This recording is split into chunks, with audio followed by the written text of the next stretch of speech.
welcome back to the David67 Celtic News YouTube channel. First video of the day.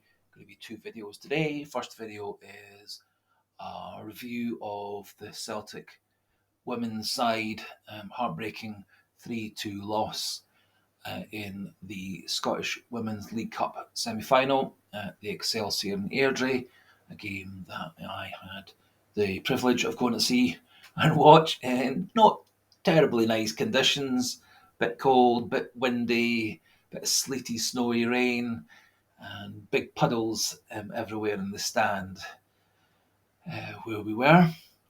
However, it was obviously Elena Sadiku's first game as Celtic's head coach. There did appear to be a wee bit of a change in formation and tactics. We seemed to have our usual back three with Paulo Partido and Celia Barclay kind of both playing a right-sided, right-back, wing-back, right winger role. And Amy Gallagher was up front by herself. Was a wee bit surprised to see that change of formation from Celtic's usual 3-5-2. I think the intention was to try and get a wee bit more of a presence in midfield and win the battles against Rangers in that zone, and then use the pace of Shane Menglu and Partido and Barclay down the right wide out to get the ball into the box for Amy Gallagher and the midfielders to put away the chances. First half was a rather disappointing midfield stramash melee type of battle. Rangers do on the whole seem to have bigger, stronger players, not so creative, not so quick, but certainly their defenders and their midfield all know how to make a tackle, all know how to knock a player off the ball, and to give them great credit, very, very good at closing down space, very, very good at closing down and pressurising people for first touch passes. And it did look like in the first half that Rangers were on top, although did not really create any proper chances to trouble Kelsey Doherty in goal. There were a few shots by Rangers that all missed quite considerably. And in effect, actually, the two best chances of the first half were both to Celtic. Kelly Clark had a very clever lob cleared off the line by one of the Rangers defenders after a corner was cleared. And also Celia Barclay probably should have done better when she was just outside the 6-yard box. Lovely cross into her, and she managed to hook the ball past the post when she was pretty much in the middle of the goals, about 8-9 yards out. Went into half time, and it certainly did look like Elena Sadiku did change the tactics, did change the formation, and in the second half, Celtic were much better at getting the ball over the top, in behind the Rangers defence, using the pace of Shane Menglu and particularly Paulo Partido, who I think was one of Celtic's best players on Friday. Unfortunately, they never really got the ball properly into the box for Amy Gallagher. The fact that she was playing pretty much up front by herself did mean she was kind of crowded out by the Rangers defenders. Amy did get through in behind the Rangers defence through towards the goalkeeper, but the Rangers defender managed to cover back and clear the ball out for a corner kick, although bemusingly the referee gave it as a bye kick when clearly it wasn't. Celtic did, however, take the lead in the 55th minute, Chloe Craig scoring from a penalty spot. Again, ball into the box. Celtic hooked the ball back into the box, and the Rangers defender Hill, um, two arms extended, batted the ball down. Probably more of a defensive action, trying to protect her face and body, etc. But definitely a penalty. Extended her body shape, arms were extended, and knocked the ball down. The ball was going back into the 6 yard box, and so was a clear penalty. Chloe Craig very, very calmly slotted it down the middle, sending the Rangers goalkeeper the wrong way. And actually, for the next 5-10 minutes, Celtic were on top. Rangers looked a wee bit like headless chickens chasing around. But sadly, Celtic couldn't really take advantage of those 5-10 minutes of extra pressure. Rangers got back into the match with a bit of a goal-mouth scramble after a corner. Kelsey Doherty made a series of very fine saves, but the defence could never quite clear the ball, and then Hill, the central defender from Rangers, scrambled the ball in. Rangers then were back more on top again. They scored in the 80th minute. However, Celtic did then kick back into top gear, got back under back pressure on Rangers. Jenny Smith came on and looked very busy. Murphy Agnew came on, looked very busy as well. And indeed, it was Jenny Smith who got the second penalty for Celtic in the 89th minute, which again Chloe Craig very calmly slotted away just as the stadium announcer announced there would be 5 minutes of added time. Was slightly surprised that the Rangers defender Midag wasn't given a yellow or red card for pulling Jenny Smith down, because in essence, Midag was the last defender. Jenny Smith would have been clear to shoot on goal had she not been taken down by Midag.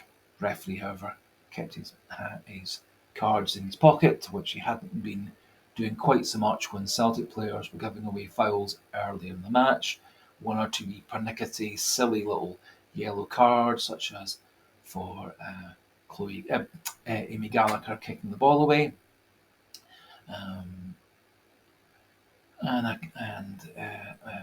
Natalie Ross seemed to get booked for her very first foul, which wasn't a particularly bad foul. A couple of pulling people back by the shirts ignored, and then giving a yellow card the next time. It just was a wee bit inconsistency. I don't blame the referee in any way. I think the referee did a fine job. The 3 penalties the referee gave were all perfectly good penalties. There were no controversial decisions. A few wee odd things like corners and by kicks being given the wrong way, throw-ins being given the wrong way. But overall, I think the referee did a fine job. And then, just as it looked like we were going to go to extra time and maybe to penalties, Rangers hit a hopeful ball towards the box, and Caitlin Hayes very surprisingly pulled the Rangers player back by the shirt. The ball was, I think, pretty much clearly going to go through to Kelsey Doherty, with it being an artificial pitch and a very wet evening. The ball was skidding on and travelling that bit further, and so I think the ball would have easily gone through to Kelsey Doherty. I don't think there really was any hope the Rangers player was going to get to the ball. However, Caitlin Hayes did pull her back by the shirt, got the yellow card that she deserved for that foul, and the Rangers player Rio Hardy, in the 5th minute of added time, pretty much as time was about to expire, beat Kelsey Doherty, who just got her fingertips to it, diving to her right, but couldn't quite get enough contact on it to block it or turn it round the post. I think Celtic have the ability to beat this Rangers side, although this is now actually the 3rd time Celtic have lost to the Rangers women over the course of this season in 3 different competitions. However, I think Celtic do have the potential beating of Rangers this season in the league, where they will have 3 more games against Rangers. One in the main section of the league, and then 2 after the 6-6 split. later in the season, and then I think there's a high chance the two teams will play each other again in the cup, either in one of the earlier rounds or in the final, unless um, Rangers draw Glasgow City before then, because I think Glasgow City can give anybody a game on their day. So in terms of where Celtic go from there, I was rather confused and bewildered by a couple of the Celtic fan site reports of the game. It was almost as if they hadn't been at the game or they were at a different game to me. Some really odd comments that Celtic only have one striker and she's out injured, that being Kit Lefersky. Kit Lefersky certainly isn't Celtic's not only striker. We do actually have Amy Gallagher, who this season has scored 22 goals in the 26 games that Celtic's played. We've also had goals, 13 from Chloe Craig and 11 from Caitlin Hayes in defence, mostly at corners. And Chloe's put away quite a number of penalties. We've also had very useful goals from midfielders such as Natalie Ross, Colette Kavanagh, and also goals here and there from a lot of other players. Kit Lefersky did start the season very well, scored 10 goals within the first few games, and then got herself injured, came back, scored another couple of goals, and then has been out injured for a good 2 to 3 months. It was hoped she'd be back for the Rangers game, but wasn't. I think had she played against Rangers, her pace over the top would really have troubled Rangers. Rangers play a very flat back four, compressing defence and midfield, so that midfield's rather crowded. Makes it very, very difficult for Celtic to get the ball out the back from the goalkeeper to the defenders and then forward. Rangers did a very, very good job of pressing Celtic and keeping Celtic in their half. I think, as was shown in the second half, I think putting the ball over the top of the Rangers back four, we were all rather slow and big and quite a big turning circle. I think the pace of Lefersky over the top would have destroyed them on Friday, and it was a real shame she wasn't available to start the game or to come off the bench for the last half hour. So going forward, I think Celtic need to, one way or another, sort out the midfield battle. One option would be to push Chloe Craig and Caitlin Hayes into midfield and take on the rough and tumble of the Rangers central midfielders. We've got enough cover in defence with players such as Sydney Cummings. We could go to a flat back four, which I think against this Rangers team would work really well. Again, Rangers don't really have the pace to get through player teams. And so I think a flat back four would go fine in that circumstance, and putting Chloe and Caitlin into midfield to take on the Rangers central 2 or 3 midfielders, and then using the pace of Amy Gallagher, Murphy Agnew, Paula Partido, Shane Menglu, and hopefully when she's fit, Kit Lefersky over the top and bursting through the defence. One of the other things that I read in the post-match comments from a couple of the other sites was the fact that the board are holding the Celtic women's team back. I think it was a wee bit unfortunate that Fran Alonso left just the very end of the first part of the season before they went into the Christmas and New Year break. It did kind of cut down on the ability to recruit new players in this transfer window. However, Celtic do have good resources in all positions. I think for a game such as against Rangers, having a more taller centre forward like we had last season with Natasha Flint when she came on loan to us from Leicester would be a good option. However, it is notoriously very difficult in all forms of football to get teams to give up their good players at this time of the season. I think there's money there to expand the squad. There's money there to reward the existing players. I think Celtic's got some exceedingly good young players, such as Claire Goldie, Tiny Birchall coming through from the academy, Amy Sharkey as well, and there are many, many very good young players coming through Celtic's academy system. And we do have some very good players. I think Kitlafersky being back fully fit would very much help Celtic going forward, and I think possibly having more of a taller centre forward style striker may also be a good bonus for Celtic, although finding such a player will be difficult. Celtic's next game will be next Sunday, 2:10 against Glasgow City. It's an away game. Glasgow City currently lying third, and so will be a potentially very tough game for Celtic. I think Celtic's got more than enough to beat Glasgow City women at the weekend. Also thought it was a wee bit odd for the reporter in their story to talk about Celtic's weakness up front, weakness scoring goals, when Celtic have scored 115 goals in 26 matches this season in all competitions.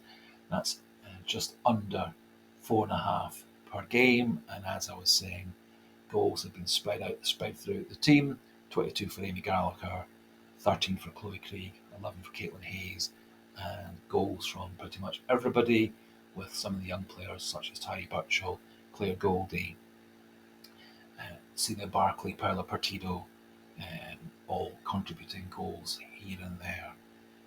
So I think there's tons of goal scorers in Celtic's team. We've got a very, very talented lead striker in Amy Gallagher. I think when she and Kitlafersky are playing together, Celtic do have a very, very good front two. It can beat anybody. But sadly, we haven't had the chance to see Kit going up against this Rangers team when she's been fully fit. Hopefully, next time we play them in a few weeks' time, Kit will be raring to go and back to full fitness. So that just about finishes off today's little review of the Celtics women's match, with one or two wee thoughts about where the team goes from here. I think with Elena Saduku, Celtic have a very, very good coach. I think actually a better coach than Fran Alonso. She has a lot of very good ideas. Her training schemes and systems and patterns seem much more dynamic and creative. She seems to have some very good ideas, and she very clearly made a big tactical change at half time, which very much worked, get Celtic properly back into the game. And on another day, Celtic would have won the game as opposed to losing to a last second added time penalty kick. So, for all those watching for the first time, do consider clicking that like and subscribe button. And as always, delighted to see any kind of comments regarding the women's team in these videos. I'll do my best to reply or address in the next women's team video later in the week. So, thanks for listening, thanks for watching, goodbye, and hail, hail.